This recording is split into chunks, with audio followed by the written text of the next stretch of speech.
So, hello everyone. I believe we can start. Welcome. I'm really happy that I'm here today. I'm really happy that you are here today. You are quite brave ones, I believe, because it's quite advanced talk. I mean, probably it will be, maybe not, we will see. And so, my name is Konrad Kokosa, and then what is the agenda for this talk? It is solely about writing your own custom .NET GC. We do this every day, so that's this talk is about. The agenda will be why we can ever care about writing something like that, like our custom .NET GC, what we have to do to write something, how to write something that is working, at least a little, and then how to write something that tries to be at least a little useful, at least start writing it. As we will see, it is not so easy thing to do, as you can expect. Why this topic? In general, I'm a guy related to .NET performance and internal stuff. I really like such a stuff. I wrote this book, which is to 1,000 page about .NET memory management. It should be automatic, but it still have some caveats. And when I started writing it, I just was writing, and it took 1,000 pages to describe all this stuff. I'm a co-founder of .NETOS initiative, which is also about talking about performance, scalability, internal stuff related, all about .NET in advanced way of seeing it. I'm also on Twitter. If you like, follow me. I'm always smiling when someone starts to follow me. So it is. Yeah, so welcome to the world of the custom GCs, which in case of .NET does not exist so much, or maybe I should say it does not exist at all, because we have only one GC in .NET that you can choose from. I mean choose from because there is no choice. We have the only one default GC. It is, but why we even care about something like .NET custom GC? Maybe you have used JVM, maybe have used Java or another JVM language, and people from JVM are quite used to think like custom GCs. They have several GCs that they can choose from, and the number is growing, so they have constantly new GCs that they can use. And yeah, they have a flag that allows them to choose which GC they are using. Moreover, they have a lot of configurations that allows them to fine-tune how those GCs are working. It ends up as copy-pasting code from Stack Overflow just to get a good set of parameters. But I'm obviously joking. For sure it is a powerful thing. Like they can really fine-tune what are to their needs, what GC they want to use, what parameters they want to use, how should they be configured. And yeah, because when we're talking about GC, there is nothing like a silver bullet that will be just enough for every possible scenario. We can look at GCs from various perspectives. We can look out, for example, and think about memory overhead of GC, whether it is really aggressive in releasing memory or maybe totally not. What is the CPU overhead? What is the resources usage of the GC? What is the resulting throughput? What pauses are introduced by the GC? There are a lot of possibilities how GC can behave in various scenarios, because our applications are obviously different. We have different workloads, so there is nothing like a very powerful one generic GC that will just behave good in every possible scenario. In case of .NET, as I said, there is only one GC. So in fact, you have this simple configuration knobs, like whether you want to use server GC or workstation GC, whether it should be concurrent or not. But it is still the same GC. It's in terms of logic, in terms of algorithm, it is still the same GC. Those flags obviously influence how they will work, but it is still the same algorithm. So the choice is not so sophisticated here. And in fact, we have some additional configuration knobs that can additionally fine-tune this default GC, but still it is the only one. So the second approach here is that was recently added in case of .NET Core. It was to go to the second, the highest possible level of customization. And now you can just write your own custom GC, which is quite a powerful feature that I would like you to describe here. So what can be done with such custom, write your own custom GC possibility? In fact, you can replace the whole GC mechanism, and this is the sole purpose here, that you can just get rid of the current one and replace it with the completely new written by you. It would be a little bit more harder to fine-tune and change something in the current one, like I have this default one and I want to change this little thing here or there, and that would be harder. Easier approach is here just to get rid of everything and replace it with something new. The ultimate goal then probably would be to write something better than the current GC. Good luck, obviously, because it is written for a lot of years and is really a powerful thing, really well written. So obviously this is a goal which is quite far, let's say. The practical goal would be just write anything that works and compiles and doesn't crash the runtime. It's quite good goal for the beginning. So from the world, how pirates sees the world, there is a map, and we go and we try to reach this island, which is island with the treasure, which is a concurrent compacting ultimate GC, which is much better than the current one, which is obviously very hard to be there. And to be there, we need to start from somewhere. And I just always, when I decided to do something like custom GC, I decided to write something like minimal valuable product, which is a kind of zero GC. It is a well-known name like zero GC, which is quite strange GC because only allocating objects. Its only purpose is to allocate objects.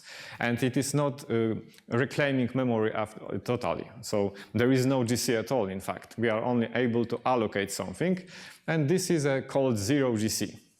And I thought, okay, this is a good idea because it's the simplest thing that you can imagine, right? Just something like that.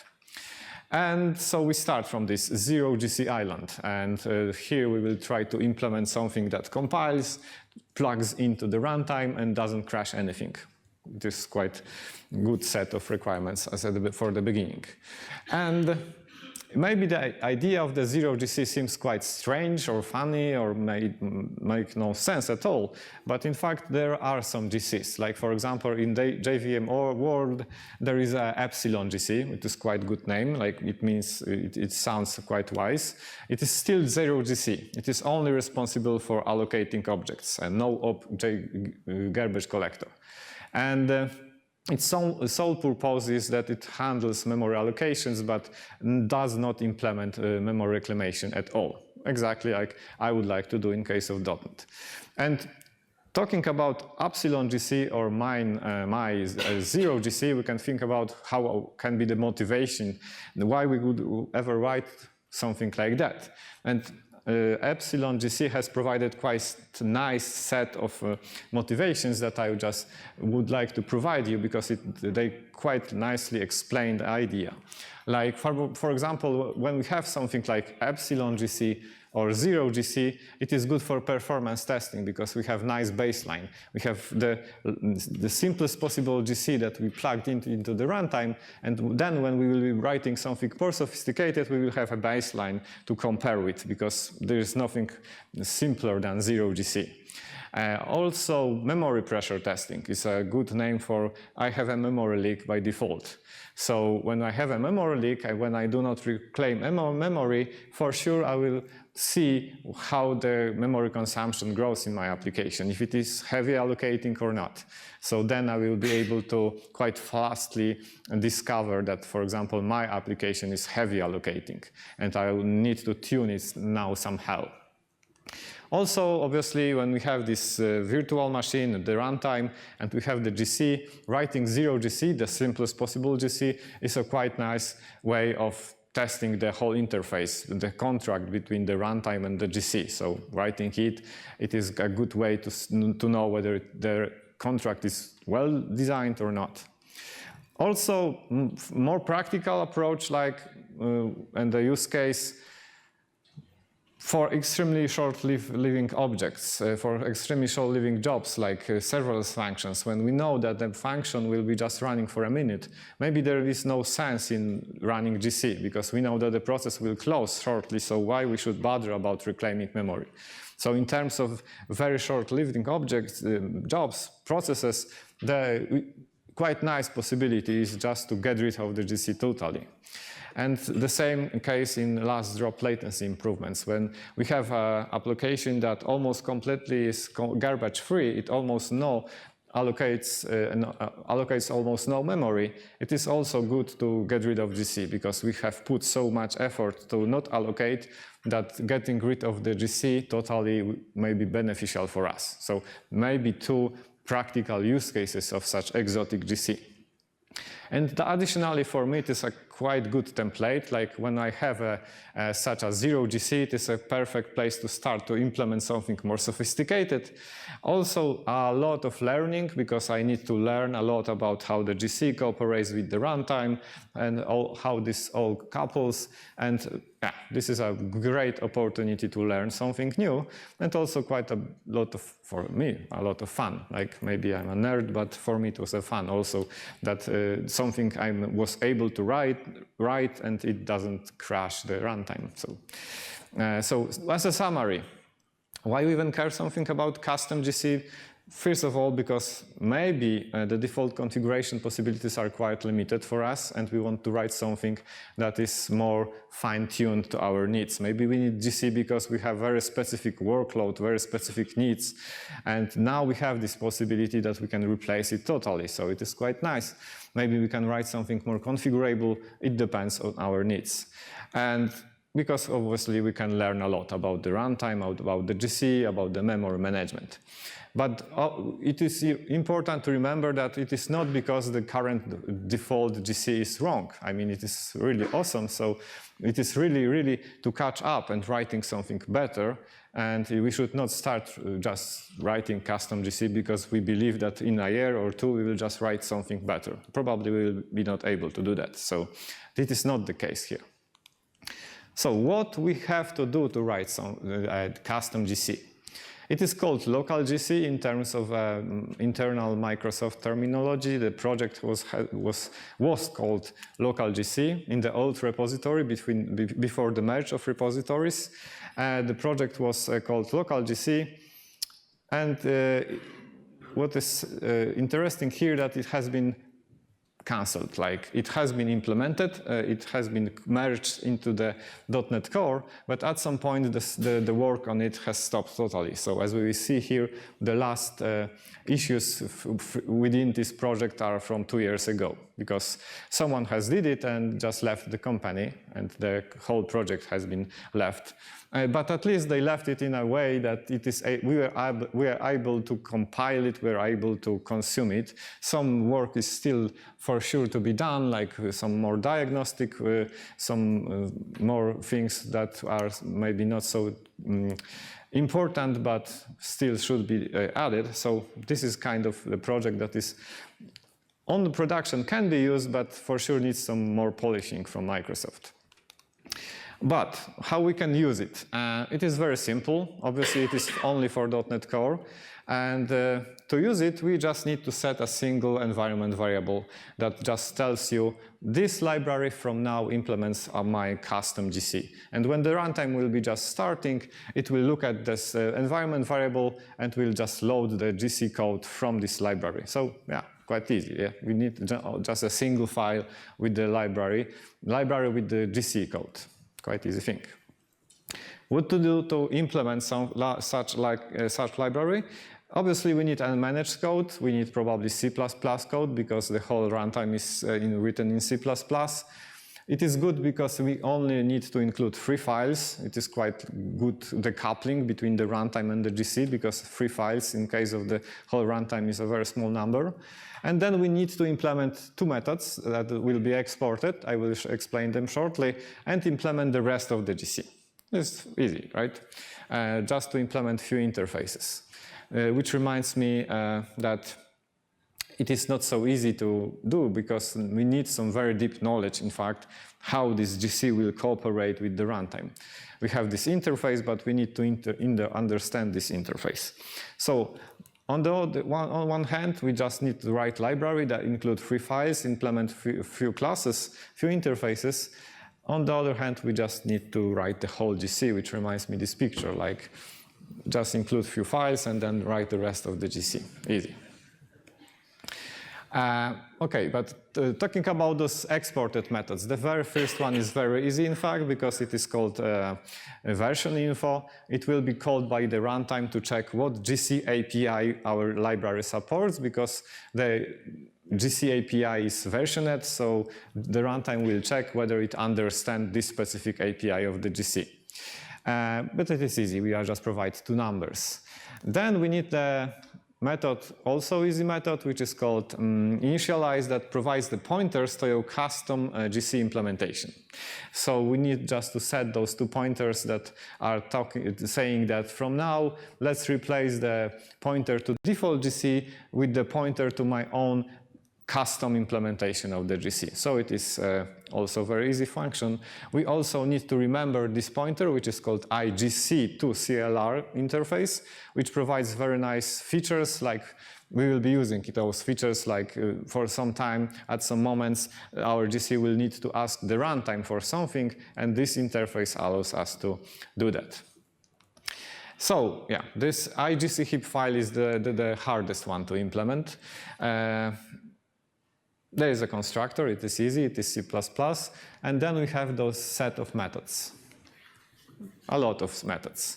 And this might be quite scary, like, okay, I need to implement all those methods, so probably I will do it for a month or 2 or 1 year. And yes, it can be a little bit scary, but in fact, what we really do have to implement in this interface. When we look at about the cooperation between the runtime and the GC, we see that obviously we have this GC to CLR interface, and we have this which is implemented by the runtime, and we have IGC heap.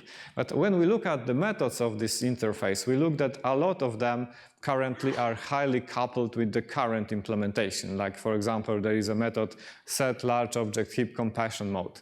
But we don't have a concept of large object heap in our custom GC, so this method will not make sense for us to implement. Also, methods like if object is being promoted. My GC may have no concept of promotions, so also this will not make sense to implement it. And a lot of such methods will be just because of the current coupling between the default GC and the runtime. And only a few will really need to be implemented. This is a good news. So what we have to do is just write simple C++ library and implement those interfaces, mostly by providing some dummy implementation for most of the methods. We will see it soon. So how we can write something working? On the zero GC island, there is a very first step called calloc-based zero GC. It is a GC allocating objects with the help of so-called calloc method, calloc function, which is a function provided by the Windows API. And as I said, most of the methods can be dummy because we don't care. Like if the runtime is asking whether the runtime structures are valid, let's say they are. Let's assume they are. If the object is being promoted, it is not, because we don't have promotion in our GC. Or what was the last GC collected, what was the last generation collected. I don't have concept of generations, so let's just return 0. A lot of such methods will be implemented in such one-line way of implementing them because it is just enough. And the most important method that is probably for us is like a method garbage collect, which is called by the runtime. If the runtime asks us to make a garbage collection, we will just say, okay, I'm done, there was no errors, and that's all, one line, because we don't have GC. But in fact, this method is called not so very often, because this is a method when we, for example, call gc.collect in C# code, which we should not do it. Or, for example, when the operating system asks us to make a GC, so it is quite not very often path. Much more often path of triggering GC is allocation, because this is how the GC is working. When the runtime wants to new up new object, when we are newing up new object in C# code, it means we are making so-called allocation, and this allocation is calling those two methods. And the two main responsibilities of those methods are: we need to get an object, we need to get an address of a memory for this object. And also at some point in time, probably we will need to track that we are running out of memory and we will like to trigger GC. And this really 99% of GCs happens in this path, that allocator is seeing that it is running out of space. For us, it is good news because we don't trigger GC, so we will just not trigger GC from within these methods. We will just be creating a space for a new object and return an address of this memory. And we will be doing it with the help of calloc. It is a very simple C# code that is just using calloc, which is system call that returns you an address of a few bytes, because allocation just asks for a given amount of bytes for a new object. And this is all. This is the whole allocator. It is every time you create an object, you ask the system to get a memory for it. So it is obviously very not optimal way of doing things, but at least it should work. Yeah, so this is the allocation. Then we have to handle handles. Handles are a very important topic in the .NET runtime. Like we have pinned handles, strong handles, the string interning is using handles. A lot of handles are being used internally. And we need to implement it, but it is, again, quite easy implementation. It's just operating on an array of handles and putting pointers in such array. I will not explain it here, but it is really easy code. Even that I just hard-coded the maximum number of handles because I was lazy enough not to make the collection dynamic. So I have handles of maximum 65,000 handles. And the handling those handles is pretty easy. So this is all, in fact. This is a calloc-based 0GC. Only a few lines of code. Most of them are just dummy implementation, allocator that is calling calloc, and you can look at this code in my repository, compile it, and plug in on your production servers. We will see what will happen. Just tweet me about the results. And obviously we need to set the environment variable, like we need to provide a path to this DLL that is implementing such 0GC. You can also use launch settings JSON file. It depends on you. That's easy. And the result was, I was quite surprised that first of all it worked. Like, oh my God, it doesn't crash the runtime. And I was load testing ASP.NET Core application with the help of it. So I just provided very simple web API that was returning some values, and I was load testing it. And maybe you will be able to see it or not. Maybe the numbers are too small. Probably they are. In case of the normal ASP.NET Core application, I was able to process during the load test 700 requests per second. And this was the normal full ASP.NET Core with the normal default full GC. And in case of my 0GC being plugged into the runtime, I was able to process almost 700 requests per second.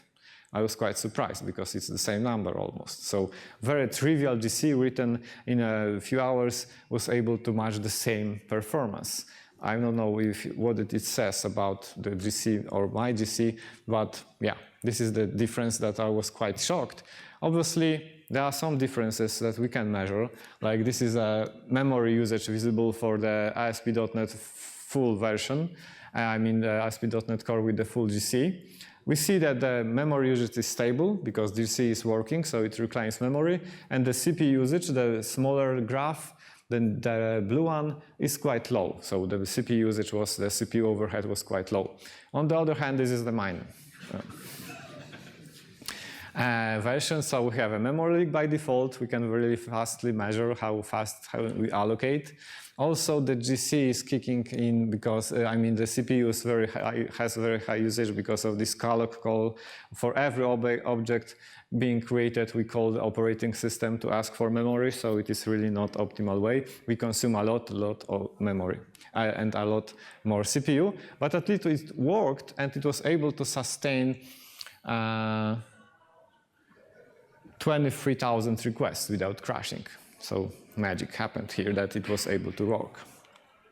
So as a summary, it was quite easy to write something like that. The cooperation, in fact, the separation between the runtime and the GC turned out to be quite nicely designed. There were some caveats like I need to do some magic to get rid of so-called write barriers that I'm not covering here because it is kind of too advanced for such a talk. But you can refer to the articles that I'm providing you at the end of this presentation. But they were not so very hard to overcome, so it took me only, 15 minutes to overcome. And also, it is quite easy to upgrade it to something more sophisticated, like get rid of the calloc call in allocator and use so-called bump pointer allocator, which is more sophisticated, more optimal way of doing allocations, which provided quite significantly smaller CPU usage with the same results. So it was nice also that we can improve it. And so you can take this code, play around with it, and maybe do something more useful from that. And how we can write something useful, in fact, please meet the Upsilon GC. I just decided to name my real world GC with a fancy name, and as the Epsilon GC is in JVM, I obviously decided to write something better, so I'm using better Greek letter for that. They have Epsilon GC, I have Upsilon GC. Upsilon GC is living on a completely new island because now we start to reclaim memory. We are leaving the zero GC, which is only allocating, and we just need to get somehow to the to this Upsilon island, which will be able to, in fact, reclaim memory that we are creating. So it will be kind of real-world GC that we can plug into our servers. And because we are doing real development now, we need to debug something. I was quite surprised that the previous one I was able to implement without even debugging because just few trials was enough to see what crashes and what I should change. But here I really need to debug both my custom GC and debug the runtime. So I need the debug version of the runtime. I need to build the runtime in the debug version. I need to build my custom GC in a debug version. So yeah, that was something really important at this step. So we need to check out the runtime. Have you ever compiled the runtime, the core CLR runtime? Two hands, few hands. It takes like 10 minutes, it depends on the power of your computer. Then you have your own version of the runtime, which you can debug step by step, because it will be in debug version. And probably not very, in this scenario it is really useful because we need to understand what is going on, so we really need to debug it. After those 10 minutes you will have this, and then it is not so easy to utilize even such a runtime, because you have a runtime, but runtime depends a lot of many other libraries, managed ones, the managed ones that somehow cooperate with the runtime. And it is not so easy to take your custom runtime and run your own application on it. It is not so trivial to make those things cooperate. So the easiest way, in fact, is do something like compile your application in so-called self-contained mode. You publish your application in so-called self-contained mode. It means that this application will be compiled and deployed all together with the runtime. So the whole runtime will be within the folder of the application. And then you have this debug version of your runtime. You're just copy-pasting your own custom version of the runtime over the files in this self-contained application. Then you will be able to run your application with the help of our custom debug version of the runtime.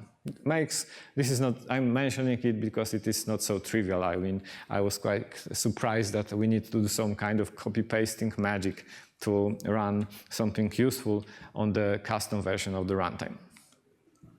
And after doing that, we have some application that we will be running because we need some code to be tested, and then we have our custom debug version of the runtime, and ADD begins for me. ADD is just a term that I'm just coined to the need for this presentation. It is assert-driven development. Like, there is no documentation about custom GC. I mean, I have a custom GC interface, and now I need to write it, but I don't know how because there is no documentation. And luckily, in debug mode, the runtime has a lot of asserts. And in fact, it is less forgiving. We should really not be able to do something which will be harmful because the runtime contains so many asserts inside. And it is good for us because in the lack of documentation, asserts simply drive our development, because we are hitting asserts and we start to understand, okay, in this scenario, this assert failed, so I probably should do this or that. This is a quite sad of doing things, but at least we have something. So when I started to the very first run of my custom console Hello World application run on the custom debug version of the runtime with my custom GC plugged in, I hit the very first assert. And then I needed to understand, okay, at some point I'm seeing that during allocation of some array, some object is being checked whether it is into the heap or not. It turns out that, in fact, the runtime at some point is calling this method isHeapPointer, which means the runtime is asking whether this particular object is being allocated by the GC. And for my zero GC, it was just enough to say, if it is not null, okay, it is allocated by me, because I was allocating everything like that. But in case of my more sophisticated upsilon GC, I need to have some more logic here to answer the right question, to provide the right answer to this question. So I started to track what objects, in fact, I really allocated by my code. So I started to track segments, and now I'm able to answer with the proper, give the valid answer whether an object has been allocated by me or not. It was quite easy change, driven by the assert, because I just hit some assert during the development. And the whole story continues like that. I mean, everything is about assert.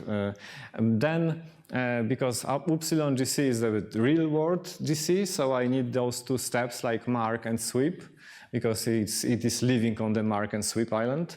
So it is not zero GC anymore. I need those two phases, marking phase and sweep phase. The mark phase is the one that marks all the objects that are living. So I need to know what objects are living, so I should not replay memory after them.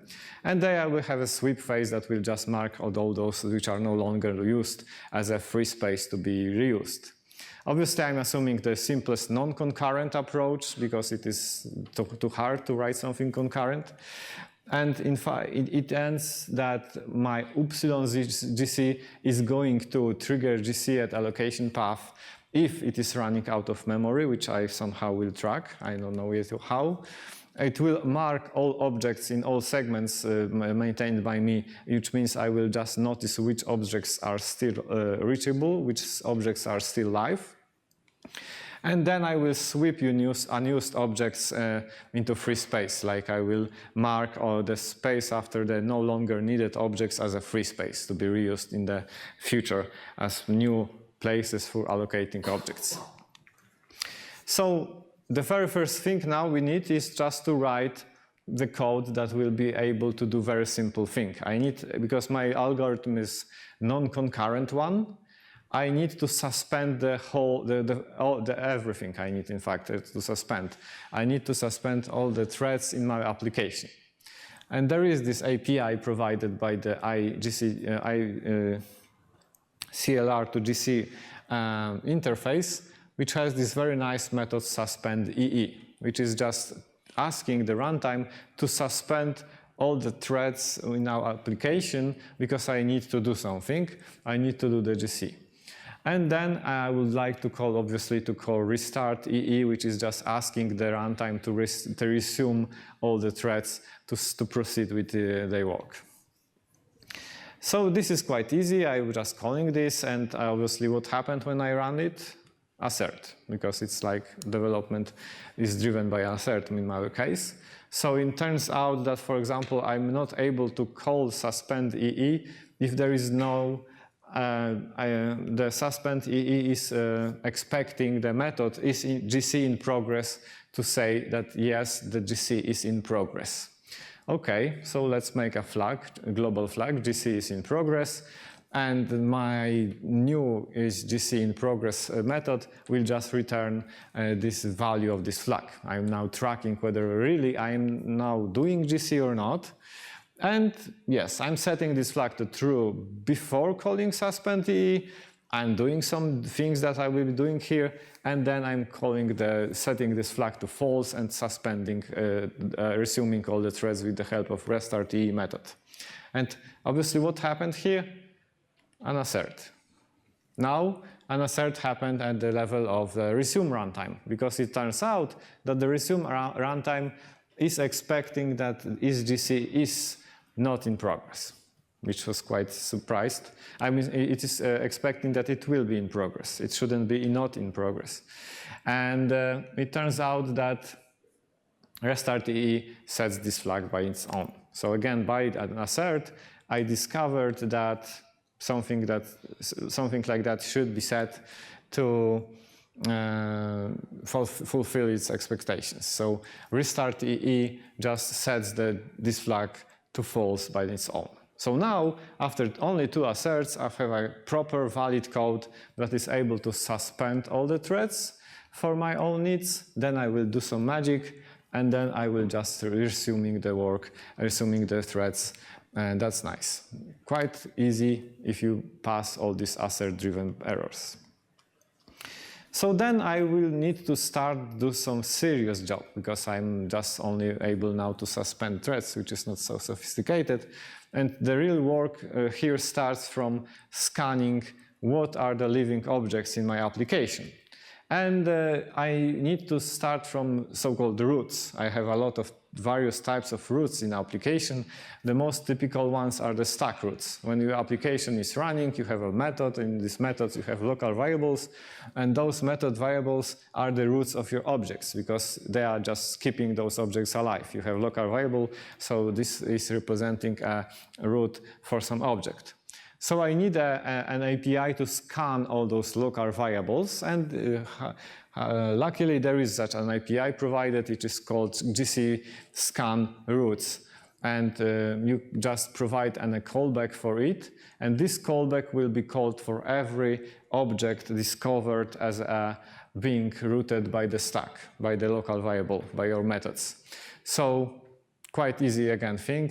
You provide this callback, and then you are able to scan all the roots on the local variables, on the methods being executed when you suspended the code, when you suspended all the threads.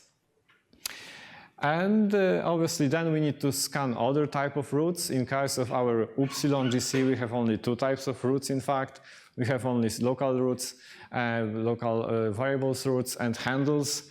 Handles, well, it is much easier to handle because we are owner of the handles table, so scanning it is just going through our own array of handles because we know all the details of this handles array, so it is even easier.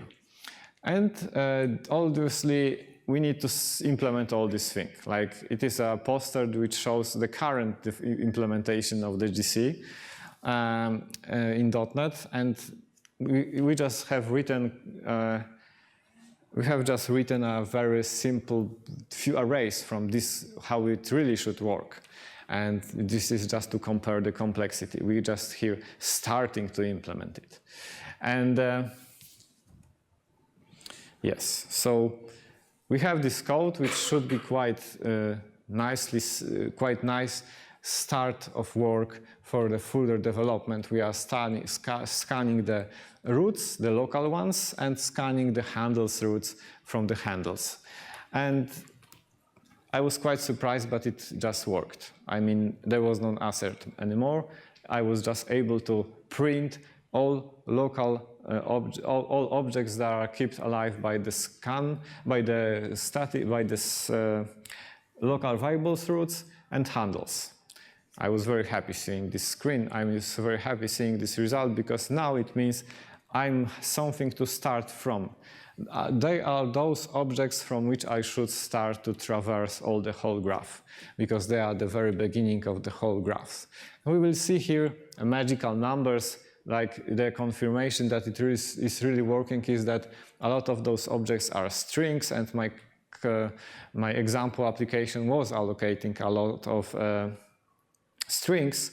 So yeah, it means that it is working. I have a lot of strings as a local variables during the GC happened and tried to do some work. But it is a very easy step, like you discover all the roots on the stack or in the handles. Now we need to do something more sophisticated, like we need to start to traverse the whole object graph. We know that this particular object is alive because it has a local variable in some method, but now I need to traverse it. So it means I need to go from this object to another objects that are referenced by this object, and then to go through all references from this particular objects to all objects that it refers. So we need to traverse all the object graph. And this is kind of really tricky because currently there is no API for that. And there was, at this point, I was very sad and disappointed because there is no API to discover that, okay, I have an address to an object, and now I need to know what this object points to. What are the references inside this object that I should follow to discover what is being reachable because this object is being alive. So there is no API for that. I'm working on it to add it to the core CLR code because it doesn't make sense to have all this custom GC without such API, because this is a blocker simply. I'm not able to traverse the object graph, so it doesn't make sense to write any GC without such API. So, as a summary, the development of such custom GC is really assert-driven development. There is no documentation. I should probably write some, or maybe Microsoft should probably write some, because there is nothing to start from besides my simple tries here. And maybe that's because only few people in the world are interested in writing custom.NET GC. But still, if there is such project, probably it should be left in the state that is usable. So a documentation here could be quite nice to have. It was quite easy to utilize the suspend restart, this capability to suspend and restart all the threads. It was very easy to find the stack roots, which is also nice. Even easier to find the handle roots because we manage them. And currently the whole thing is blocked because we are not able to traverse the object graph because we don't know those references outgoing from a particular object. So the whole project is postponed and blocked by the lack of this API. The rest is just the sea of unknown here. Like, I don't know what problems I will meet in the future. For sure, there will be lots of problems. And so what's next? What's next? For me, for sure, the very first step is to add this API of traversing objects, or maybe ask Microsoft to add such API, because without it, it doesn't make sense.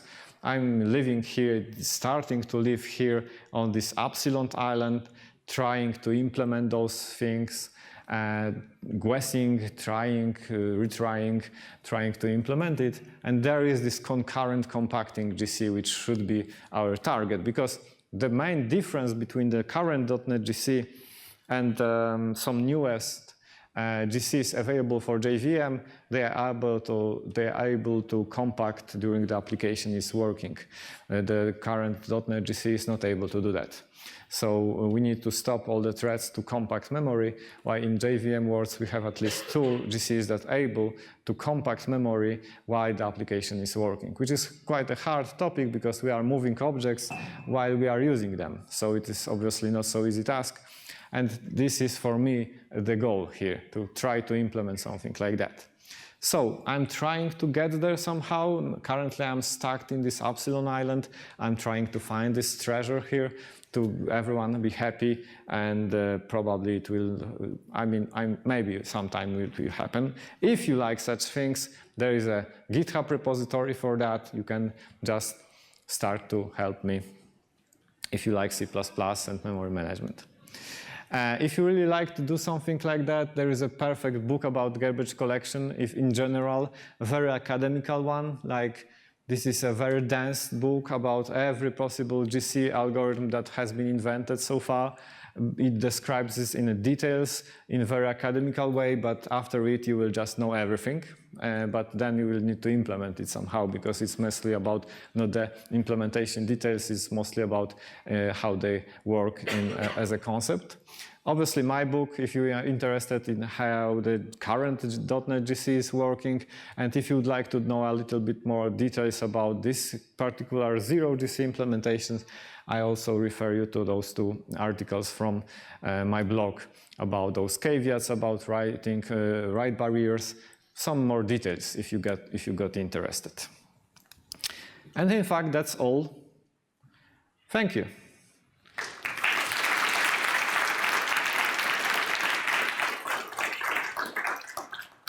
It was quite fast. Do you have any questions? Do you feel encouraged to write your own custom GC? Yeah? Are there any companies that has coming closer to this unicorn island, or are you in the front? As far as I know, I'm the only guy trying to use it. Yeah. So probably no. But I don't know. Maybe they are doing this. There is good question, because in JVM worlds it's happening. Like, there are companies providing their own runtimes with their own better GCs. So there is a field for a business probably. But for now I'm not aware of any of like that. Yep. If you couldn't do it because there wasn't an API, how did Microsoft manage to make it work without the API? As far as I know, this project has been created by a summer intern that has left after the summer, and probably he left this at the same stage as I'm now. So he didn't implement anything really real world. Like, he just decoupled it, provide the contract, compile it, and yeah, then the work has stopped. But maybe they have some. I don't know. Some implementations. Yep. Can you show the GitHub link again? Press down on the data. Which one? The GitHub repository link? Yep. Okay. It was just somewhere at the beginning. Maybe other question when I'm just scrolling? So if I understand correctly, the actual GC, the official one, is not using this API? It is really, yeah, currently it is not possible because there is not such API for traversing those objects. You can write your own, I mean, you can copy-paste the code from the runtime to your custom GC trying to do that, but then you will be highly coupled with the current implementation. The runtime should provide this API, not your own GC should know the internals of the runtime to use this logic.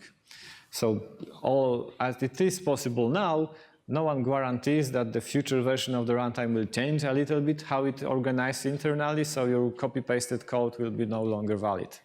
So we could try, but I would rather not to go that direction. I'm just trying to get this API working. Any other questions? Yep. The Microsoft team, do you communicate with them? Yep. What is their feeling of your decision? I'm not sure. I didn't receive any direct feelings. I don't know what they think. Maybe I just should ask directly. I know that they are aware of that. We were talking about that, but I believe this project for them is very high. I mean, the lowest priority possible. Like someone did it, and someone like me just started to use it. And because I'm the only one in the world, the priority is quite low here. But maybe I should start asking them directly. Okay, any other questions? If not, thank you, and see you on the GitHub repository. Just create some pull requests there. Thank you.